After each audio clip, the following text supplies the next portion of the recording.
Alhamdulillah, bagi Allah yang sudah mengumpulkan kita di kegiatan Someh ini di pertemuan 8 ya Bapak Ibu ya. Alhamdulillah dan salat serta salam juga senantiasa tercurahkan kepada Nabi besar kita yaitu Nabi Muhammad SAW. Saya mau nyapa-nyapa Bapak Ibu dulu nih di sini. Gimana kabarnya Bapak Ibu? Alhamdulillah baik.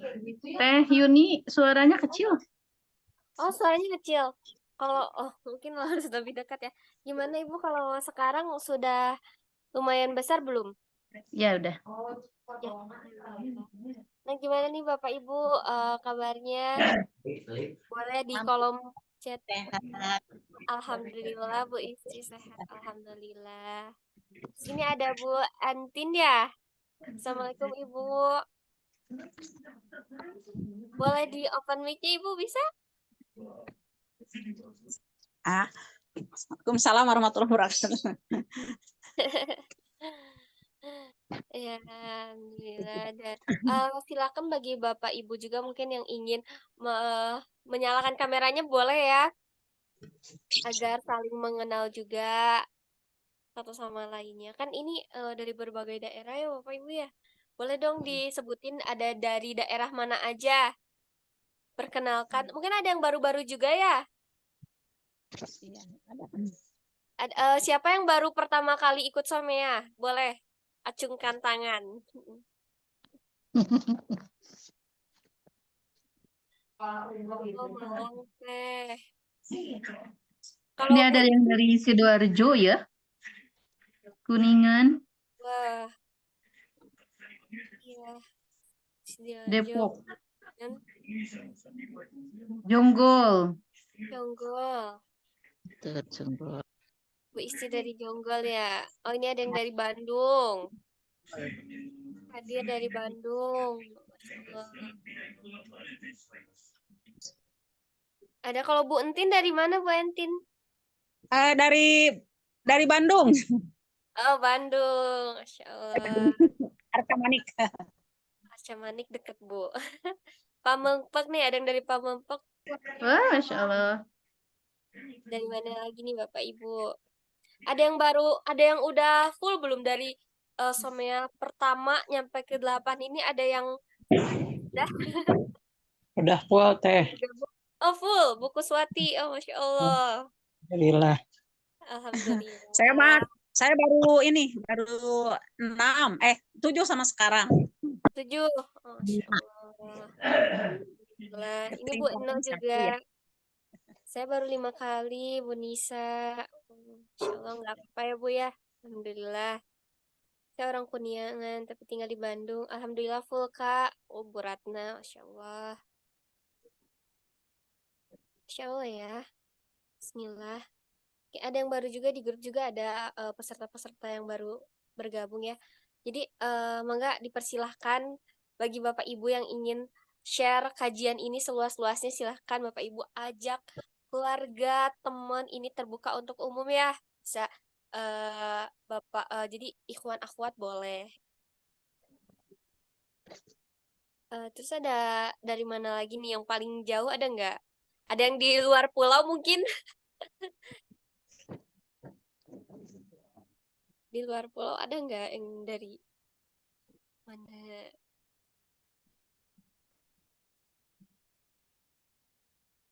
Gila full. Insya Allah.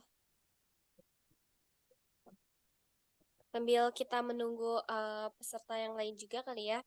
Karena di grup ini anggotanya sudah 500 lebih ya, Bu. Alhamdulillah.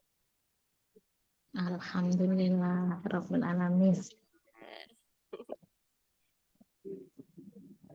Ini ada ini lagi. Jawa Timur. Oh, di Jawa Timur, Masya Allah, Bu Nur Wahyani. Oh ya, Sidoarjo, Jawa Timur. Kalau yang saya admin kirim di grup Somea, apakah sudah diisi Bapak Ibu? Yang untuk cek ombak kami untuk ketertarikan umroh nih bersama Salimah. Apakah sudah diisi belum? Sudah, Lupa. Teh. Belum. Belum. Oke, nanti silakan ya Bu ya, bagi yang belum kita akan share lagi, boleh diisi juga. Itu nggak apa-apa, itu menjadi doa Bapak Ibu gitu agar bisa umroh Bismillah gitu kan. Amin, amin. Amin, Bismillah ya.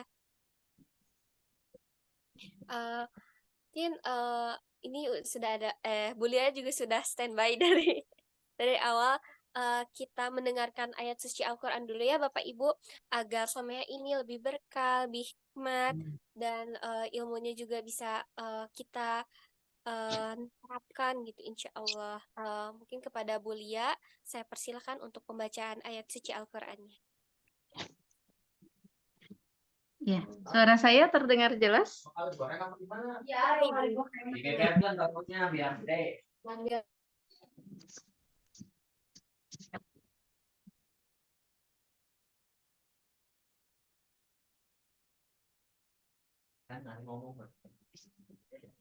أعوذ بالله من الشيطان الرجيم بسم الله الرحمن الرحيم ألف لام را تلك آيات الكتاب وقرآن مبين ربما يود الذين كفروا لو كانوا مسلمين ذرهم يأكلوا ويتمتعوا ويلههم الأمل فسوف يعلمون وما أهلكنا من قرية إلا ولها كتاب معلوم ما تسبق من أمة أجلها وما يستأخرون وقالوا يا أيها الذي نزل عليه الذكر إنك لمجنون لو ما تأتينا بالملائكة إن كنت من الصادقين ما ننزل الملائكة إلا بالحق وما كانوا إذا منظرين إنا نحن نزلنا الذكر وإنا له لحافظون ولقد أرسلنا من قبلك في شيع الأولين وما يأتيهم من رسول إلا كانوا به يستهزئون كذلك نسلكه في قلوب المجرمين لا يؤمنون به وقد خلت سنة الأولين ولو فتحنا عليهم بابا من السماء فظلوا فيه يعرجون لقالوا إنما سكرت أبصارنا بل نحن قوم مسحورون صدق الله العظيم. Alhamdulillah, terima kasih kepada Bu Lia untuk pembacaan ayat suci Al-Qurannya. Alhamdulillah, semoga pembacaan ayat suci Al-Qurannya memberikan kita keberkahan pada hari ini. Mungkin sambil ini Ustadznya sedang menuju untuk join di Zoom. Sambil menunggu, saya ingin tanya nih sama Bapak Ibu, boleh yang ingin share pengalamannya kayak gimana, seberapa besar keinginan Bapak Ibu untuk berangkat umroh?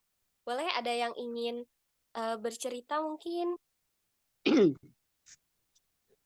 Halo. Halo Ibu. Waalaikumsalam. Ada Bu Malah Hayati ya? Iya, betul. Iya, bagaimana Ibu? Iya, ini saya sedikit pengen berbagi cerita ya. Sekalian bertanya juga sih sebenarnya. Boleh Ibu.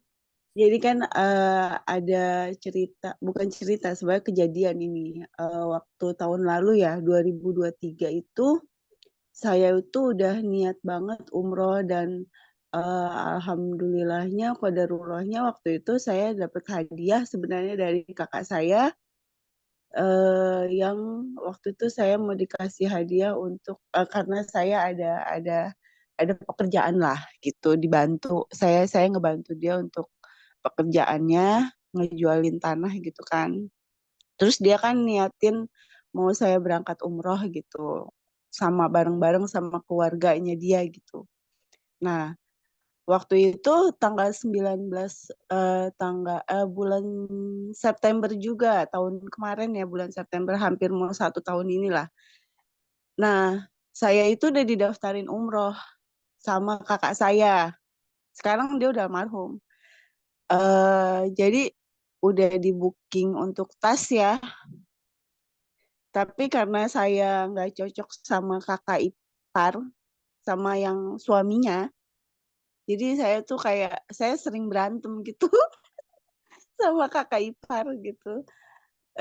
Jadi saya bilang, saya nggak mau kalau berangkat bareng sama Pak D, saya berangkat sendiri aja deh. Gitu. Padahal saya udah didaftarin. Nah, akhirnya kata budenya ya udah nggak apa-apa kalau mau berangkat sendiri. Nah, ketika pas sebelum, tapi saya sempat setelah saya didaftarin, saya sempat kayak yang ya Allah ini apa udah panggilan ya gitu. Tapi ternyata ya udah saya ambil keputusan untuk saya berangkat sendiri gitu. Saya nggak mau ikut rombongannya dia gitu. Tapi kan ternyata kan setelah kira-kira 2 minggu itu saya kecelakaan. Saya kecelakaan, kaki saya patah. Ya udah akhirnya saya nggak bisa dong, nggak bisa berangkat sendiri dengan rombongan lain gitu. Nah, ya udah akhirnya saya benar-benar ngerasa kayaknya apa yang salah gitu ya. Saya udah didaftarin, saya nolak berangkat bareng. Sedih banget. Ya akhirnya saya nggak bisa jalan kan. Nah kakak saya tetap jadi berangkat di tanggal 19 September 19 September sama keluarganya 4 orang. Harusnya kan kami berlima, jadi dia cuma berangkat berempat. Tapi ya karena kejadian itu ya udah saya bener-bener kayak apa saya salah ambil keputusan, saya nggak mau ikut rombongan dia, tiba-tiba saya jadi kecelakaan gitu. Ya udah akhirnya saya berbesar hati gitu, saya berusaha nerima keadaan, tapi ya alhamdulillah saya sembuh, udah sembuh. Cuma kan saya umroh itu kan dibayarin sama dia gitu. Begitu begitu dia umroh, kejadian itu dia umroh 12 hari sekalian ke Dubai. Pulang dari umroh itu dia langsung sakit sakit dan akhirnya sekarang udah meninggal. Jadi itu yang bikin saya sedih banget dan sebenarnya saya nyesel banget gitu. Terus ya udah semuanya berubah karena kan saya kan nggak hubungan saya nggak baik sama suaminya dia gitu. Nah, sedangkan yang bener-bener ngebiayain apa ngatur semuanya kan ya istrinya almarhum. Jadi ya tahun kemarin tuh bener-bener yang ya udah saya udah punya niat, insya Allah saya punya rezeki dari yang lain gitu. Saya berusaha sendiri gitu. Ya udah akhirnya saya nggak jadi berangkat. Dan yang penyesalan saya mungkin waktu itu kalau saya berangkat terakhir saya pergi bersama sama dia gitu, sama almarhum kakak saya. Ya jadi kayak apa ya, apa mungkin ini pelajaran untuk saya, teguran atau gimana gitu. Karena saya menolak berangkat waktu itu gitu. Apa memang takdirnya saya belum diundang gitu maksudnya. Tapi ya kalau dipikir ya saya tetap niatnya kuat banget gitu. Ya mudah-mudahan Allah ngasih jalan gitu yang lain. Dari rezeki dari mana aja gitu. Itu aja sih pengalamannya. Nyesel banget gitu. Tahun kemarin harusnya saya umroh tapi saya nggak jadi. Karena kebodohan saya, karena keegoisan saya nggak mau bareng satu travel sama kakak ipar yang cowok itu gitu. Sedangkan kakak saya juga akhirnya kan pulang dari umroh langsung begitu dia turun dari bandara dia sakit parah, masuk ICU sampai 1 bulan, ya akhirnya nggak ada umur, jadi dia meninggal pas habis pulang umroh. Dan kayaknya sedihnya itu yaitu penyesalan saya lagi ya, kenapa waktu itu saya nggak ikut bareng, mungkin kejadiannya nggak akan kayak gini, mungkin takdirnya akan berubah gitu. Itu aja sih Kak, pengalaman cerita saya. Ya mudah-mudahan ada hikmahnya sih di balik ini semua. Assalamualaikum. Waalaikumsalam warahmatullahi wabarakatuh. Ya, merinding banget saya dengar ceritanya Ibu ya, qadarullah wa masyafa'a ya Allah. Semoga Ibu diberikan ketabahan juga ya Bu ya. Alhamdulillah sekarang juga sudah sehat ya Bu ya. Udah sehat, alhamdulillah, udah sehat. Udah bisa jalan lagi walaupun kaki saya masih ada pennya sih di sebelah kanan ini karena kan patahnya kan tulang kering, jadi yang lumayan ya agak lama proses penyembuhannya. Ya bismillah ya Ibu ya. Semoga dipermudah dan dipercepat juga kesembuhannya Ibu. Dan bisa diundang lagi sama Allah, bisa berangkat umrah insya Allah ya Bu ya. Bismillah, terus berdoa. Amin, amin. Semoga Allah mudahkan selalu ya Bu ya. Karena kan Amin. Ibu niatnya juga udah dari lama kan ya. Bismillah. Tetap semangat terus Ibu. Iya, semangat. Bismillah. Mungkin nanti ada sedikit obrolan mungkin yang akan dibicarakan oleh Ustadz juga. Silakan ya Ustadz. Karena ini Ustadz sudah datang, sudah ada di room Zoom ya Ustadz ya. Mangga mungkin langsung aja kita dengarkan pemaparan materi oleh Ustadz Fauzan Adima. Kepada Ustadz, mangga saya persilahkan. Baik, terima kasih. Baik, terima kasih. Suara saya terdengar, Teh Yunika? Sudah terdengar. Ya, sudah terdengar. Alhamdulillah, wassalatu wassalamu ala rasulillah wa ala alihi wa sahbihi wa mawala amabad. Assalamualaikum warahmatullahi wabarakatuh. Waalaikumsalam warahmatullahi wabarakatuh. Bu Ibu, gimana kabarnya? Semuanya sehat walafiat? Alhamdulillah. Alhamdulillah. Alhamdulillah. Ini kayaknya kita semakin semangat buat umroh setelah mendengarkan kisah-kisah inspiratif ya dari saudara-saudara kita yang sebelumnya sudah pernah umroh. Jadi gimana nanti umroh sama Salimah nih Bu? Berminat ya? Insya Allah ya? Insya Allah Ustadz berminat. Ya Allah, Ustaz, doain ya. Betul, apalagi nanti misalkan di Tanah Suci itu kompak. Pakai koper warna ungu gitu ya, shalnya warna ungu. Salimah banget. Ya barangkali begitu ya. Baik Bapak Ibu para hadirin rahimakumullah. Alhamdulillah pada kesempatan hari ini kita bisa kembali bertatap muka via Zoom untuk mengikuti Sekolah Umroh Salimah. Setelah sebelumnya kita diselingi oleh kajian inspiratif ya dan terkait keluarga begitu dari Ustadz Arif Rahman Lubis. Pekan kemarin gimana, seru nggak nih kajian sama Ustadz Arif Rahman Lubis? Kayaknya ke depan kita perlu ngundang beliau lagi gitu ya. Menarik. Jadi pekan kemarin itu memaparkan tentang bagaimana Rasulullah itu dalam berkeluarga begitu contoh. Dan insya Allah pada hari ini kita akan melanjutkan materi kita terkait umroh dan mulai lebih mendetail begitu ya terkait fikih ibadah umrohnya. Dan setelah sebelumnya di 2 pekan lalu kita mulai mengenal begitu apa pengertian daripada ibadah umroh dan apa keutamaannya. Kita mulai sekarang masuk tentang apa itu syarat wajib umroh, kemudian juga apa saja yang menjadi rukun umroh, dan kemudian juga apakah ada wajib-wajib umroh, kalau ada apakah itu yang diwajibkan dalam ibadah umroh begitu ya. Nanti insya Allah kita ulas pada hari ini. Jadi memang seperti ibadah-ibadah lainnya yang memiliki syarat wajib, kemudian juga ada rukunnya, kemudian juga di dalamnya itu, dalam pelaksanaan itu ada wajib-wajibnya begitu ya. Nah, umroh pun demikian. Jadi ada yang namanya syarat wajib umroh begitu. Kemudian juga ada yang namanya rukun umroh. Kemudian juga ada yang namanya wajib umroh.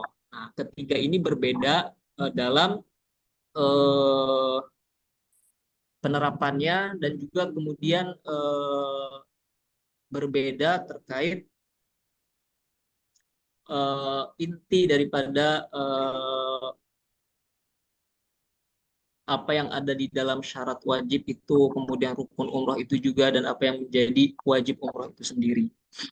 Kalau yang dinamakan syarat wajib umroh, Bapak Ibu, ya, jadi ini adalah syarat-syarat yang ditentukan oleh syariat begitu ya, sehingga seseorang itu sudah diwajibkan untuk berumrah begitu. Kalau orang tersebut tidak memenuhi syarat-syarat yang disebutkan nanti gitu ya, maka orang tersebut gugur kewajibannya untuk berumrah. Saya sambil bagikan layar saja.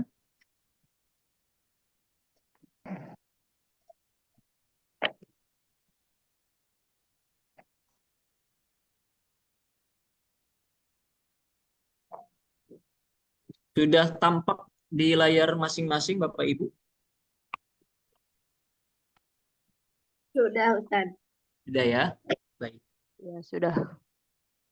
Kita mulai dari syarat wajib umroh. Seperti yang tadi saya sampaikan, seseorang kalau tidak memenuhi syarat-syarat wajib umroh ini, maka dia tidak wajib untuk berumroh. Gitu. Yang pertama adalah Islam, kemudian kedua balik, kemudian ketiga akil, yang keempat merdeka, yang kelima istitoah. Yang dimaksud Islam tentu ya orang yang wajib umroh itu ya seorang muslim begitu. Tidak ada kewajiban bagi orang non muslim buat berhaji maupun berumrah.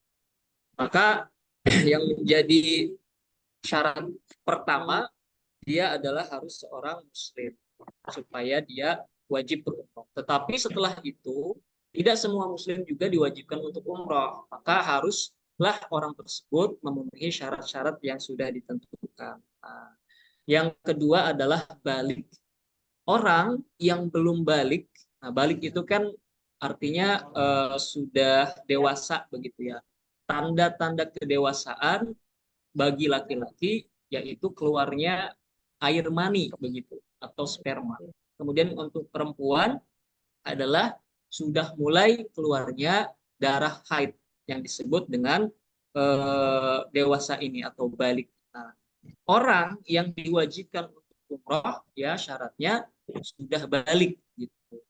Tapi tidak salah juga ketika orang yang belum mencapai umur balik dia umroh begitu. Misalkan bawa anak kecil ya, balita, bayi, atau mungkin anak-anak menjelang balik, ketika diajak umroh pun itu tidak berarti dia tidak mendapatkan pahala apapun, tidak mendapatkan ganjaran apapun dari Allah.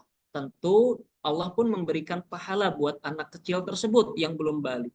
Tetapi memang dia belum diwajibkan untuk umroh begitu. Nanti pahalanya pun insya Allah mengalir kepada kedua orang tuanya yang mengajak anaknya untuk umroh. Kenapa? Karena memang itu bagian daripada pendidikan ya, bagian daripada pendidikan, dan tidak ada yang sia-sia amalannya ketika diniatkan untuk taqarrub, untuk belajar ilmu agama begitu ya, apalagi secara praktek begitu. Dan yang ketiga yang menjadi syarat wajib umrah adalah akil. Akil ini adalah orang yang berakal atau orang yang mampu membedakan mana yang hak dan mana yang batil begitu. Orang yang ketika hilang akalnya, misalkan katakanlah orang gila gitu ya, katakanlah orang yang tidak bisa berpikir secara jernih ya, orang gila begitu, dia tidak diwajibkan untuk umroh walaupun misalkan orang tersebut ya sebelumnya punya banyak harta, kemudian fisiknya juga kuat, tapi tiba-tiba qadarullah orang tersebut ya menjadi stres, menjadi gila, maka dia tidak diwajibkan ketika itu untuk berumroh begitu. Tapi misalkan kalau orang tersebut sudah sembuh dari sakitnya, kemudian dia juga bisa berpikir jernih kembali, bisa membedakan mana yang hak dan batil, mana yang benar dan mana yang salah. Setelah sembuh itu, ketika hartanya masih ada, masih berkecukupan, fisiknya kuat, dan dia ingin umroh, maka itu juga menjadi ladang pahala baginya ketika dia umroh. Terlebih ketika misalkan dia belum pernah umroh sama sekali sebelumnya, belum pernah haji sama sekali sebelumnya, dan Allah titipkan harta yang berlebih, maka dia secara hukum fikih begitu ya, apalagi kalau mazhab Syafi'i begitu, dia dikenakan kewajiban untuk berumroh begitu, karena dia memiliki kemampuan untuk umroh. Apalagi misalkan ada kemampuan untuk haji, maka juga dia wajib untuk haji untuk pertama kali. Karena sebelumnya kita tahu ya, hukum umroh itu ya ada beberapa perbedaan pendapat. Ada yang mengatakan sunnah muakkadah, yang mengatakan ini adalah Imam Hanafi dan Imam Maliki beserta para pengikutnya begitu. Dan yang berpendapat bahwa umroh itu wajib sekali dalam seumur hidup apabila orang tersebut memiliki kemampuan begitu. Nah, ini pandangan dari Imam Syafi'i dan Imam Hambali serta para pengikutnya. Kemudian yang keempat, merdeka. Jadi dulu kan masih ada namanya perbudakan. Dulu ketika masih ada sistem perbudakan itu, ya seorang budak dia tidak diwajibkan dan tidak memiliki kewajiban untuk bisa berumrah. Dan ketika pun dia punya kemampuan untuk umrah, mungkin ya dia juga harus izin ya kepada tuan. Nah, kalau sekarang umat muslim semuanya menjadi orang yang merdeka. Tidak ada lagi sistem perbudakan di saat ini. Maka siapapun yang mampu ya secara finansial, secara fisik, kemudian dia ya sudah balik, dia sudah berakal begitu ya, dan dia seorang yang merdeka, maka itu juga diwajibkan untuk berumrah sekali dalam seumur hidup ya, apabila ada kemampuan. Terus yang kelima, istitoah. Istitoah ini ada yang tahu artinya istitoah, Ibu? Kalau yang tahu saya kasih hadiah doa khusus buat umroh segera tahun ini atau tahun depan gitu ya. Hadiahnya. Mampu ya, kemampuan. Istitoah itu artinya kemampuan.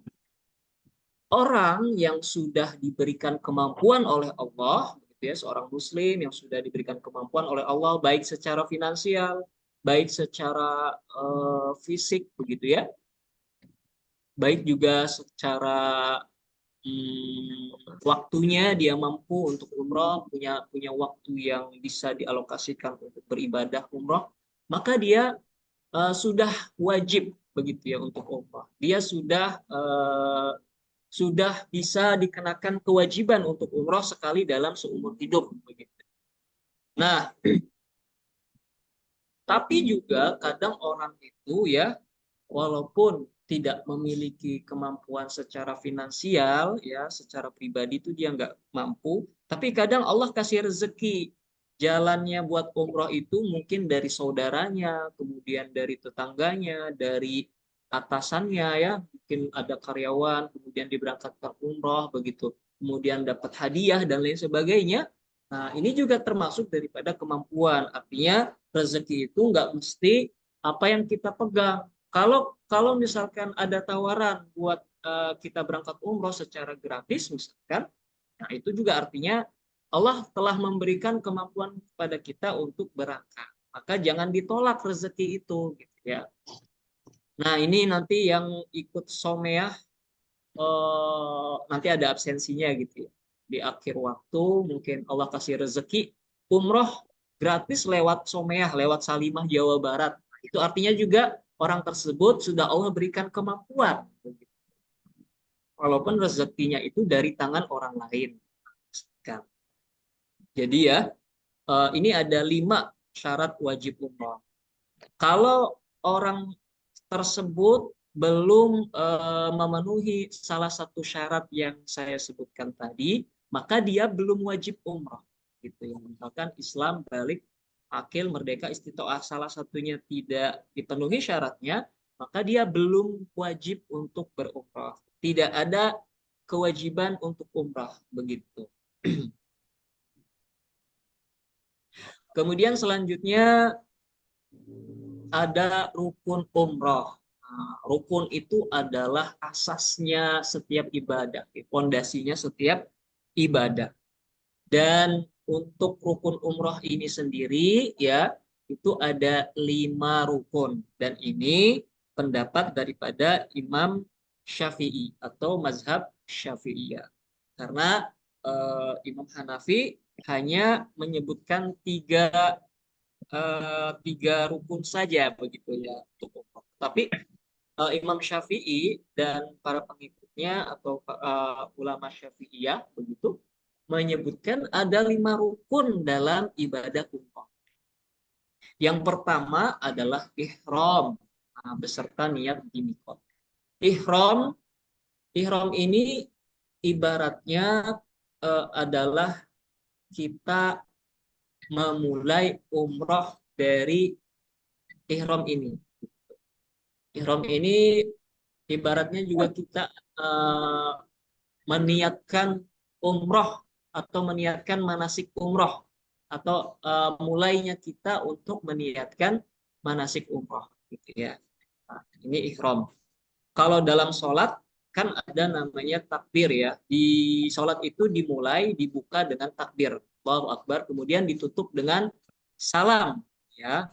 Nah, kalau umrah itu dibuka dengan ihram ya, dibuka atau dimulai dengan ihram. Ihram sendiri adalah meniatkan diri untuk memulai ibadah umrah. Begitu. Di mana niatnya? Niatnya berada di mikot yang sudah ditentukan. Apa itu mikot? Mikot adalah batasan tempat ataupun waktu. Tapi dalam hal ini ya dalam umroh ini hanya berkaitan dengan batas tempat saja.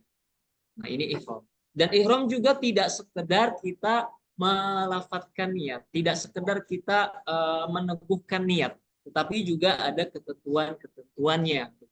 Misalkan kalau untuk seorang lelaki begitu ya, saat dia memulai ihram, dia harus memperhatikan apakah sudah memakai pakaian ihram gitu ya dengan benar. Kemudian juga nanti ada larangan-larangan saat kita sudah memulai niat. Nanti larangan itu berlaku sampai di akhir atau di ujung manasik umrah begitu. Kemudian selanjutnya tawaf ya. Kalau Bapak Ibu tawaf pasti tahu ya. Kita tawaf ini mengelilingi Ka'bah sebanyak 7 kali putaran. Dan tawaf ini Bapak Ibu ya, untuk melakukan tawaf tidak mesti kita saat berumroh saja. Artinya di luar manasik umroh kita juga sebetulnya bisa melakukan tawaf begitu ya, mengelilingi Ka'bah. Nah, di luar manasik umroh artinya sunnah, tawaf sunnah begitu ya. Nah, hanya sekedar tawaf saja, tidak didahului atau tidak diawali dengan ihram. Dan tawaf juga ya, selain daripada rukun umrah, tawaf ini juga adalah salah satu bentuk penghormatan kita kepada Masjidil Haram. Saat kita masuk Masjidil Haram ya, itu kita bisa melakukan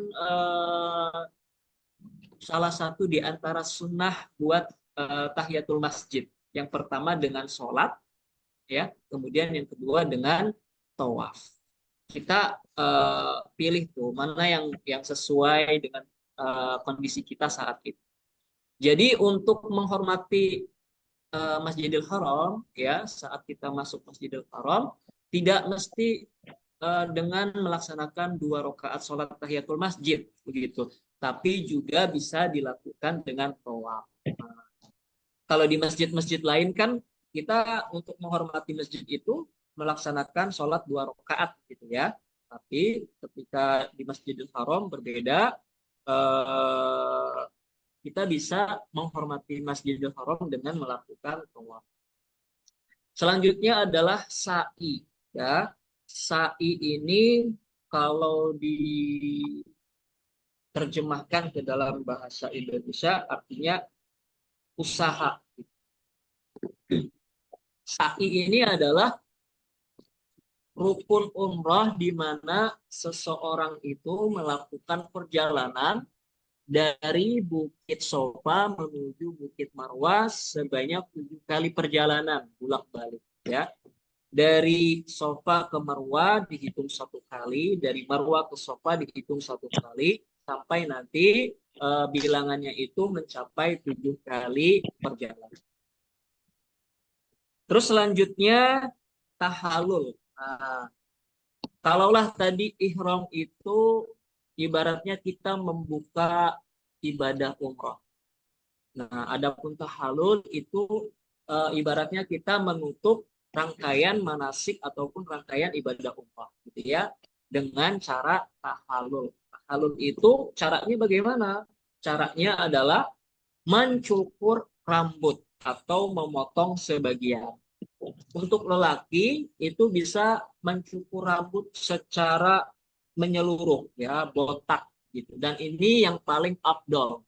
Kemudian juga bisa dilakukan dengan cara memendekkan rambut gitu. Mungkin disisakan 2 cm, 3 cm, 4 cm begitu ya. Atau juga pendapat ulama Syafi'iyah setidak-tidaknya adalah mencabut atau memotong 3 helai rambut, ya. Adapun wanita tidak mesti harus memendekkan rambut, ya, secara seperti lelaki gitu ya, secara menyeluruh begitu, misalkan cukur habis botak, enggak juga begitu. Untuk perempuan atau ibu-ibu ya cukup memotong sebagian daripada rambut, minimal ya 3 helai juga sama. Nah, kemudian yang kelima tertib. Tertib ini sebetulnya rukun yang secara pengerjaannya tidak dilakukan secara fisik, tapi yang dimaksud tertib ini saat kita melaksanakan rangkaian manasik umroh, maka rangkaian tersebut dilaksanakan secara berurutan, secara tertib seperti apa yang sudah saya sampaikan di atas. Jadi mulai dari ihram dulu, kemudian baru tawaf, kemudian lanjut sa'i, kemudian lanjut tahallul. Nggak boleh di loncat-loncat gitu ya. Misalkan dari ihram langsung tahallul, nggak tawaf, nggak sa'i misalkan. Atau dari ihram langsung sa'i, nggak ada tawaf. Ini yang dimaksud dengan tertib. Kemudian dalam umroh juga ada yang dinamakan wajib umroh. Wajib umroh beda dengan rukun. Kalau rukun ya, kalau kita tidak mengerjakan salah satu rukun, maka ibadah umrohnya menjadi tidak sah. Ya, tidak sah. Begitu. Apalagi kalau kita meninggalkan rukun-rukun tersebut secara sengaja. Artinya mungkin merasa capek dan males buat ngelanjutin ibadah umroh begitu ya. Akhirnya dia menyelesaikan begitu saja tidak sampai tahallul gitu ya. Maka ibadah umrohnya itu tidak sah dan dia berdosa karena sengaja membatalkan ibadah umroh gitu. Karena ketika kita niat ihram ya, berlaku larang-larangan, itu harus dikerjakan sampai selesai, sampai rukun yang terakhir. kecuali misalkan nanti itu ada uzur syar'i, misalkan sakit, tidak mampu untuk melanjutkan.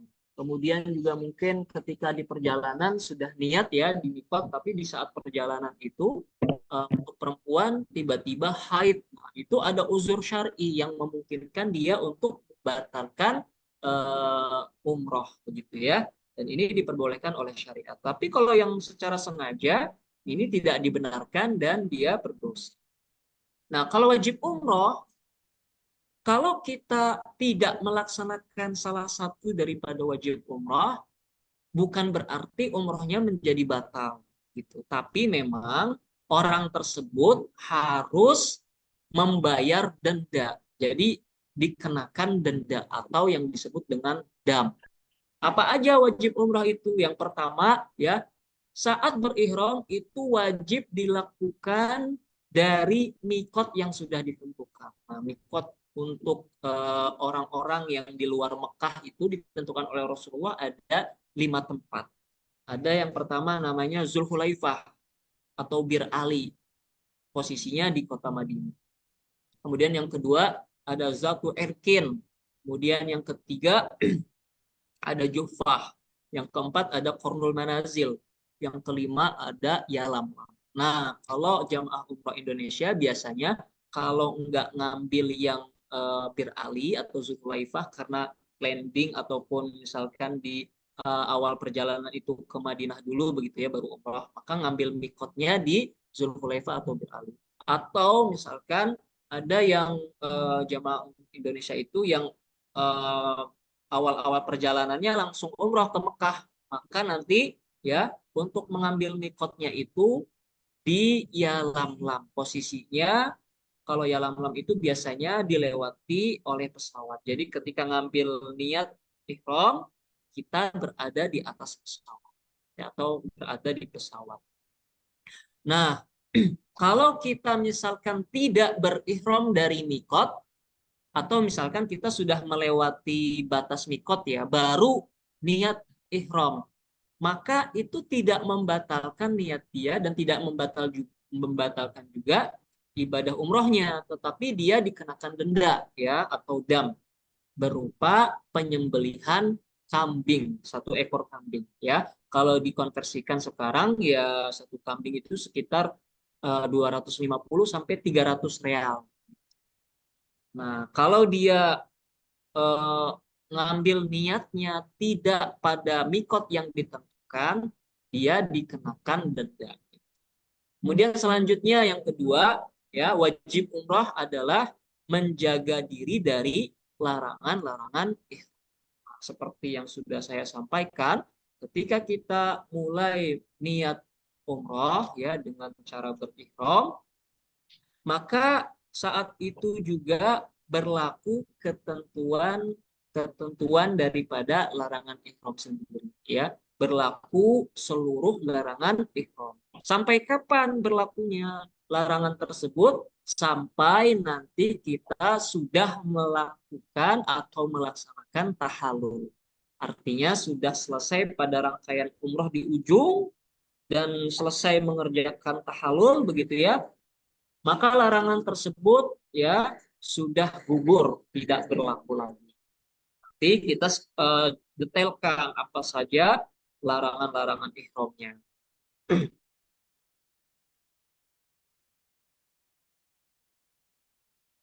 Untuk pertemuan pekan ini ya mungkin kita cukupkan dulu sampai di sini. Nanti untuk pekan depan kita mulai mendetailkan begitu tata cara ihram, kemudian tata cara tawaf, sa'i, bacaannya apa aja ketika tawaf, ketika sa'i, kemudian juga nanti apa aja larangan-larangan ihram itu insya Allah menyusul gitu ya. Dan Bapak Ibu para hadirin rahimakumullah, dari adanya larangan ihram juga kita bisa mengambil hikmah. Jadi ya, saat kita mengerjakan sesuatu yang bernilai pahala pun Allah itu melatih kita buat menahan diri dari hal-hal yang dilarang gitu ya. Nah, ibadah umroh ini kan eh, ibadah yang mendatangkan banyak pahala gitu ya. Bahkan menjadi syiarnya Allah Subhanahu wa taala dalam Al-Qur'an. Tetapi kenapa saat pengerjaannya itu ya kita dilatih oleh Allah agar menahan diri dari larangan-larangan yang telah ditentukan. Kenapa? Karena memang ini menjadi ajang buat kita bisa eh, mengelola ya, mengelola hawa nafsu kita, kemudian juga kehati-hatian kita begitu ya. Nah, ini kan menarik ya. Saat melakukan ibadah saja yang nyatanya betul-betul mendatangkan pahala, kenapa kok kita eh, diberlakukan beberapa larangan begitu ya. Itu supaya melatih jiwa kita, melatih kita mengelola hawa nafsu begitu. Dan kalau misalkan ibu ya mendengar kata ihram dan tahalul, maka secara tidak langsung juga ibu mungkin dalam pikirannya ini kayaknya mirip-mirip kata haram atau halal gitu ya. Ihram haram, kemudian tahalul halal gitu ya. Nah, memang seperti itu. Jadi ada kemiripan kata dan memang artinya sama begitu ya. Jadi memang ini baik ihram maupun tahalul diambil dari akar kata yang sama ya, baik haram maupun halal. Ihram ini saat kita memasuki atau memulai niat umrah, artinya kita memasuki kondisi di mana berlaku beberapa larangan atas diri kita. Jadi haram untuk kita mengerjakan hal-hal yang disebutkan tadi, ya, beberapa larangan. Kemudian tahallul ya, halal. Artinya ketika kita sudah selesai mengerjakan manasik umroh dan diakhiri dengan tahallul ya, artinya kita keluar dari manasik itu dan setelah keluar dari manasik umroh tersebut, kita sudah halal kembali untuk mengerjakan hal-hal yang dilarang tadi atau hal-hal yang dilarang tadi sudah halal buat kita kerjakan ya. Ini kurang lebih Bapak Ibu yang bisa saya sampaikan pekan ini. Insya Allah nanti secara detail menyusul sedikit demi sedikit begitu ya. Dan jangan lupa Bapak Ibu ya, silahkan ajak sebanyak-banyaknya saudara, keluarga, teman, kenalan buat ikutan someyah begitu supaya lebih ramai, supaya lebih berkah, supaya ilmunya juga bisa tersebar seluas-luasnya dan Bapak Ibu mendapatkan pahala juga ya. Pahala menunjukkan kebaikan kepada orang. Semoga ini menjadi keberkahan dan manfaat bagi kita semua. Amin ya rabbal alamin. Syukran billahi taufik wal hidayah. Assalamualaikum warahmatullahi wabarakatuh. Saya kembalikan ke Teh Yunika, silahkan. Waalaikumsalam warahmatullahi wabarakatuh. Nah, untuk sekarang sesi tanya jawab, mangga dipersilakan untuk Bapak Ibu yang ingin bertanya boleh Ujian juga gitu.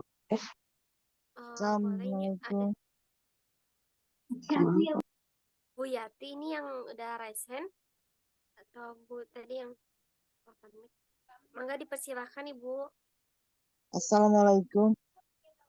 Ya, waalaikumsalam. Waalaikumsalam warahmatullahi wabarakatuh. Yunika boleh nanya Ya, boleh Ibu. Ini Bu Eli ya? sama Bu Eli ya. Oh iya. Kalau misalnya mau umroh tanpa mahram kan saya udah nikah, itu boleh enggak? Kalau ada misalnya niat, mau umroh tanpa mahram, ya ada niat Pak gitu, tapi udah diizinin sama suami, tapi suami kan belum ada kerja nggak bisa, jadi gimana Pak? Maaf Pak Ustadz. baik, baik Ibu. Saya ingin Pak Ustadz. menjelaskan dari sudut beberapa pendapat ulama ya. Kemudian juga ingin menjelaskan dari sudut peraturan dari kerajaan Saudi Arabia.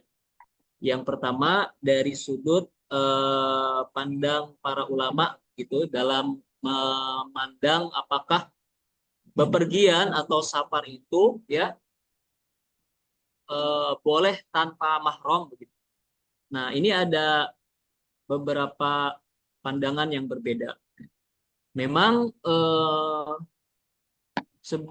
sebagian besar ulama ya itu memandang saat kita melaksanakan safar ya bepergian jauh dan itu tanpa mahram, maka wanita tersebut sebetulnya tidak diizinkan atau tidak diperbolehkan untuk safar sendiri.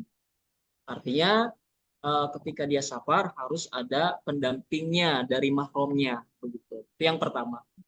Yang kedua juga ada sebagian ulama yang berpendapat bahwa ketika kita melaksanakan safar dan dalam safar itu ya banyak teman-teman kita misalkan dari kalangan para ummahat ini para kalangan perempuan-perempuan yang bisa dipercaya, imro'ah makmunah begitu ya, perempuan yang bisa dipercaya, kemudian juga rombongan yang mungkin berisikan banyak orang-orang solihah begitu ya, dan itu diperbolehkan.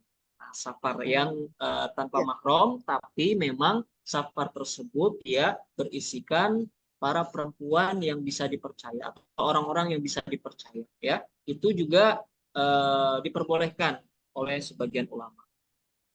Kemudian yang kedua ya, sekarang ini kerajaan Saudi Arabia sudah memperbolehkan bagi calon jamaah haji maupun umroh yang ingin berangkat ke tanah suci tanpa mahram.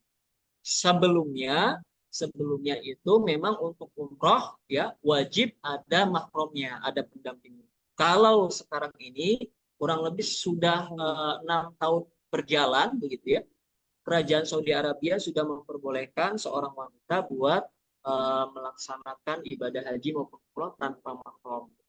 Tapi memang baiknya itu ada pendampingnya gitu ya bagi seorang wanita agar lebih selamat gitu. Tetapi memang kalau misalkan dalam rombongan itu terdapat banyak orang-orang solih solihah, maka itu juga diperbolehkan untuk safar dengan pendapat ulama yang tadi saya sampaikan yang berpandangan bahwa safar ketika ditemani oleh orang-orang terpercaya ya, apalagi rata-rata perempuan begitu yang terpercaya, yang solihah gitu ya, maka safar tersebut diperbolehkan begitu. Dan juga ada beberapa safar-safar yang diperbolehkan sendiri bagi seorang wanita. Contoh yang pertama adalah ibadah. Tentu kalau haji dan umroh adalah untuk ibadah tujuannya. Yang kedua, tolabul ilmi, belajar. Nah, ini juga diperbolehkan untuk safar sendirian. Kecuali misalkan kalau safarnya buat jalan-jalan biasa, misalkan jalan ke Eropa gitu ya, kemudian ya pariwisata aja gitu ya, wisata aja begitu, maka itu tidak dianjurkan, tidak diperkenankan kalau misalkan tujuan safarnya adalah hal-hal yang di luar ibadah maupun tolabul ilmi begitu. Atau mungkin yang selanjutnya juga yang diperbolehkan adalah kepentingan atau urusan keluarga yang sangat mendesak. Ini juga boleh. Misalkan orang yang tinggalnya di Jawa, di Pulau Jawa, tapi aslinya orang Sumatera. Kemudian tiba-tiba ada hal yang urgent gitu ya, dia harus pulang dan tidak bisa ditemani oleh suaminya atau anaknya. Maka dia juga insya Allah diperbolehkan untuk safar. Wallahu a'lam bishawab. Jazakallah khairan Pak Ustadz. Syukron. Terima kasih Bu. Dan ini mungkin ada yang raise hand dari tadi, ada Bu Yati. Mungkin kepada Bu Yati, apakah ada yang ingin ditanyakan Ibu? Bu Yati atau Bu Musyrifah? Silahkan, sudah raise hand ya? Iya Bu, terima kasih banyak atas kesempatan yang sudah diberikan. Mohon maaf saya ini ya nggak on cam. Kebetulan lagi ada kegiatan. Gini Mbak, saya mau nanya. Kebetulan kan saya ASN. Untuk menabung sebanyak itu kan mungkin agak lama ya. Bagaimana kalau misalkan saya pinjem di bank, kebetulan kan gajinya lewat bank, pinjem di bank untuk umroh, boleh nggak kira-kira? Biar cepat gitu, mumpung masih sehat gitu Mbak. Perhitungan saya. Terima kasih Pak Ustadz, mohon jawabannya. Baik, Wassalamualaikum warahmatullahi wabarakatuh. Waalaikumsalam warahmatullahi wabarakatuh. Bapak Ibu, di forum ini saya ingin menyampaikan ya, saat kita memiliki niat yang baik ya untuk ibadah umroh khususnya gitu. Dan kalau kita tempuh dengan cara-cara yang Allah tidak ridhoi, maka nanti takutnya akan sia-sia begitu ya. Artinya begini, kita tahu bahwa untuk peminjaman uang di bank begitu ya, itu kan termasuk daripada Riba. Waalaikumsalam sebentar itu.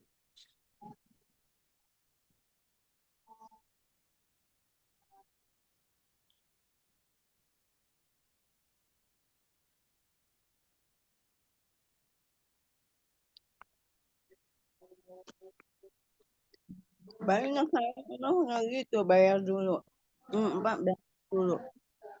Bayarnya belakangan. Mungkin Ustadznya ada keperluan sebentar ya, Bapak Ibu mohon ditunggu.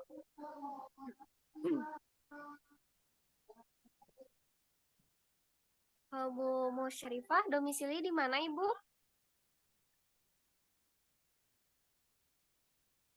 Saya di kota Tangerang Selatan, Mbak.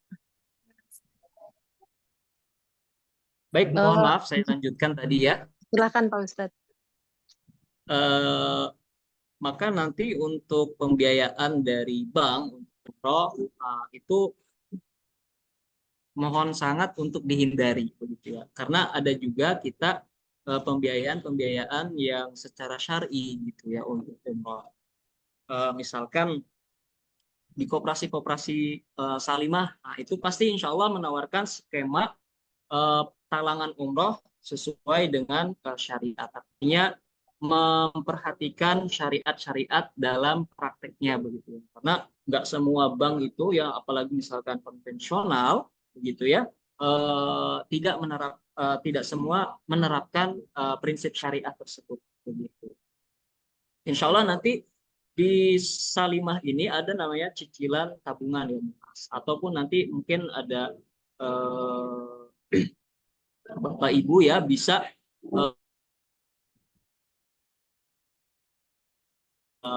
keuangan yang bisa menalang umroh ya begitu, tetapi dengan tetap memperhatikan prinsip-prinsip syariah begitu, supaya ibadah kita menjadi ibadah yang penuh arti, makbulah begitu, dan diridhoi oleh Allah SWT. Punten Pak Ustadz, kebetulan kan di kota Tangerang Selatan, saya domisili di kota Tangerang Selatan. Sepertinya belum ada ya Pak Ustadz yang ini, yang Salimah ini. Jadi saya juga belum terdaftar sebagai anggota. Mungkin saya juga belum tahu gimana cara prosedur pendaftaran menjadi anggota Salimah. Kalau misalnya saya pinjem uangnya di BSI gitu, Bank Syariah kan ya itu Pak Ustadz. Boleh nggak Pak Ustadz? Di bank syariah gitu ya. Di BSI juga ada ya apa namanya itu program talangan umroh begitu. Atau kalau setahu saya adanya tabungan umroh atau cicilan umroh juga ada ya. Nanti gitu, Ibu Pak. ya, nanti insya Allah Ibu Musyrifah bisa kita apa namanya diskusikan lebih lanjut ya secara intens mungkin di luar forum, supaya bisa apa namanya lebih komprehensif kita bahasnya gitu. Baik Pak Ustadz, terima kasih banyak atas Nanti bisa penjelasannya. silakan chat adminnya Ibu Baik Teh Pak Yuninda. Ustadz.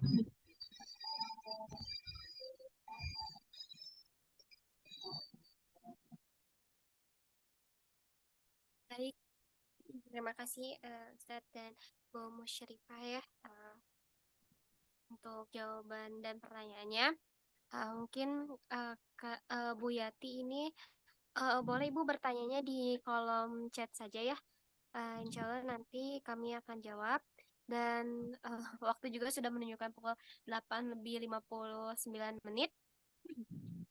Bahkan untuk Bu Yati boleh bertanya di kolom chat, karena waktunya juga sudah jam segini. Nanti insya Allah akan dijawab di grup ya Bu ya, beserta Bapak Ibu yang bertanya di kolom chat juga nanti insya Allah akan dijawab oleh Ustadz. Baik, karena sudah pukul 8:59, kita akhiri Somea pagi hari ini. Sebelumnya kita dokumentasikan dulu sebentar ya Bapak Ibu, boleh untuk open kameranya boleh. Yang bisa open kamera boleh, kita akan dokumentasi.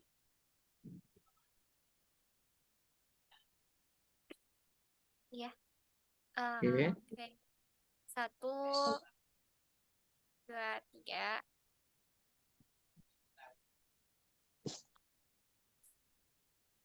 Slide selanjutnya. Slide selanjutnya.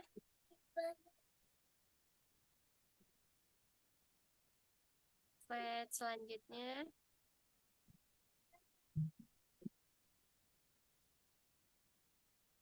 Baik.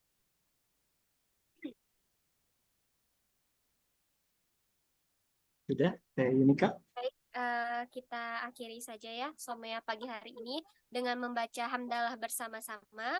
Alhamdulillah. Alhamdulillahirabbil alamin. Dan kafaratul majelis. Alhamdulillahirabbil alamin. Jazakallah Ustaz ilmunya. Ya anta astagfirullahaladzim. Terima kasih Bapak Ibu yang sudah bergabung. Insya Allah kita bertemu di hari Sabtu minggu depan ya Bapak Ibu ya. Insyaallah. Insyaallah. Wassalamualaikum warahmatullahi wabarakatuh. Waalaikumsalam. Waalaikumsalam. Assalamualaikum.